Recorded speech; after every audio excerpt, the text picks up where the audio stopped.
Deputy CM है हमारा जी, उत्तर प्रदेश के ब्रजेश पाठक जी।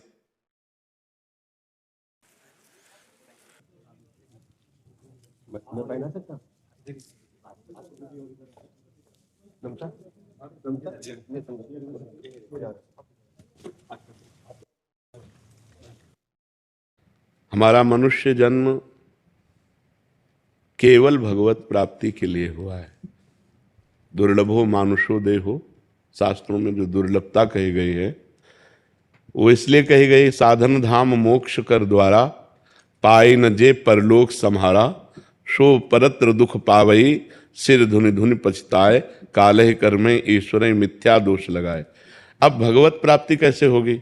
मनुष्य जन्म भगवत प्राप्ति के लिए हुआ है। अब भगवत प्राप्ति कैसे होगी? तो हमारे दिमाग में ऐसा आता है कि भगवत प्राप्ति का मतलब है कोई साधु महात्मा बन जाना या एकांत में बैठकर माला चलाना। ऐसा नहीं है। भगवत प्राप्ति के लिए हम जो कर्तव्य कर्म कर रहे हैं उसे ईमानदारी से करें और नाम जप करें। दो बातें भगवान ने आदेश की, मामनुस्मर युद्ध च। युद्ध माने अपने कर्तव्य कर्म को करना और मामनुस्मर भगवान का स्मरण करते हुए। तो जो आपको पद मिला है, जो आपको समाज सेवा मिली है, उसको सच्चाई से, ईमानदारी से, यदि हम राष्ट्र सेवा की भावना से, समाज सेवा की भावना से करें और नाम जप करें तो इसी से भगवत प्राप्ति हो जाएगी। जब युद्ध से भगवत प्राप्ति हो सकती है, गला काटना है युद्ध में सीधे, तो फिर और तो सब कार्य सहज ही है, सरल ही है। जब युद्ध करते भगवत स्मरण हो सकता है तो फिर समाज सेवा करते हुए भी भगवत स्मरण हो सकता है। हम जहाँ प्रलोभन और भय, ये दो शब्द ऐसे हैं जो हमको नीचे गिरा देते हैं। किसी का भय नहीं मानना है और कोई प्रलोभन नहीं रखना है।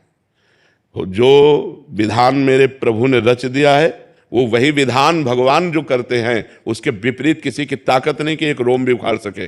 जो विधान ने लिख दिया, छठी राव के अंक, राई घटे न तिल बढ़े, रहुरे जीव निशंक। बिल्कुल निर्भय रहना चाहिए, भय तो किसी का मानना नहीं चाहिए। अब रह गया प्रलोभन, इससे बच जाना चाहिए। अगर हम प्रलोभन से प्रभावित हो गए तो हम अपने धर्म से च्युत हो सकते हैं। अगर हम प्रलोभन से प्रभावित नहीं हुए तो क्रम बाई क्रम हमारा विकास संसार में भी होगा और परलोक में भी होगा।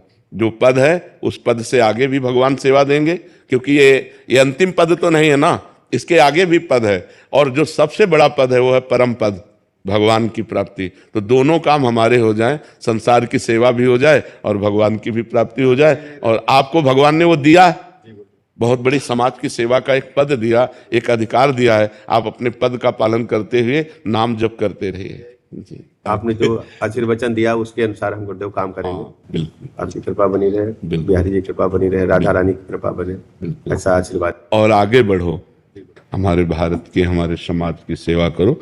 बस निर्भय और निर्लोभी रहना, कहीं भी कृपा गुरुदेव, हम इसको गांठ बांध दिए। गुरु मंत्र यही है मेरा। हाँ, भय तो करना नहीं। विश्व में कोई ऐसा पैदा नहीं हुआ जो भगवान के विपरीत चल सके। और प्रलोभन करना मत, क्योंकि जो मालिक दे रहा है उसी से संतुष्ट रहना चाहिए। हाँ, समाज में जो आपकी प्रियता है, समाज में जो आपका सम्मान है, इससे बढ़कर धन नहीं होता। बहुत धन हो, समाज में आपकी निंदा हो जाए तो किस काम का। हाँ।